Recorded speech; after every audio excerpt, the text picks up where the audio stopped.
5 nuwe motors wat jy kan koop vir onder R5,000 per maand. In die 5de plek het ons die Renault Kwid 1 liter Auto met 'n maandelikse paaiement van R4,895. In die 4de plek het ons die Suzuki Swift 1.2 GI met 'n maandelikse paaiement van R4,827.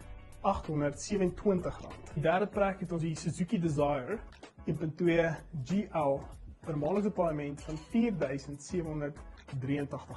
In die 2de plek het ons die Suzuki Celerio 1.2 GL vir 'n maandelikse paaiement van R4,760. In die 1ste plek die Suzuki Espresso 1 liter GL met 'n maandelikse paaiement van R4,606.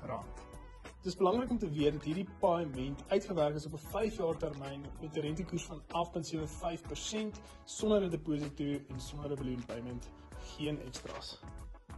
Uit hierdie 5 voertuie, wat se een sal jy kies? En laat weet ons hoekom.